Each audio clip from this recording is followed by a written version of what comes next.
اور اگر کوئی چاہتا ہو کہ میاں بیوی میں محبت ہو جائے، شادی تو ہو گئی لیکن زندگی میں وہ بہار نہیں، زندگی میں وہ محبت نہیں، نہ بیوی فرما بردار نہ اولاد فرما بردار، ان کے لیے کوئی وظیفہ تو ان کے لیے بھی سن لے، ربنا ہب لنا من ازواجنا وذریاتنا قرۃ اعین وجعلنا للمتقین اماما۔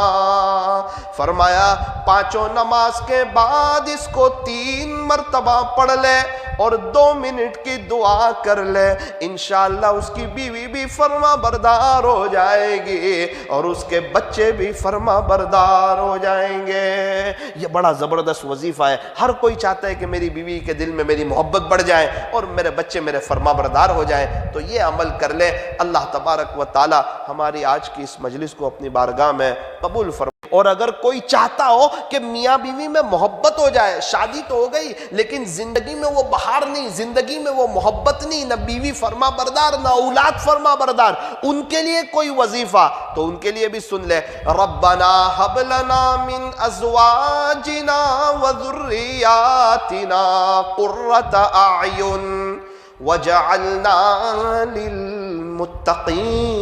اماما۔ فرمایا پانچوں نماز کے بعد اس کو 3 مرتبہ پڑھ لے اور 2 منٹ کی دعا کر لے، انشاءاللہ اس کی بیوی بھی فرما بردار ہو جائے گی اور اس کے بچے بھی فرما بردار ہو جائیں گے۔ یہ بڑا زبردست وظیفہ ہے، ہر کوئی چاہتا ہے کہ میری بیوی کے دل میں میری محبت بڑھ جائے اور میرے بچے میرے فرما بردار ہو جائیں، تو یہ عمل کر لے۔ اللہ تبارک و تعالی ہماری آج کی اس مجلس کو اپنی بارگاہ میں قبول فرمائے۔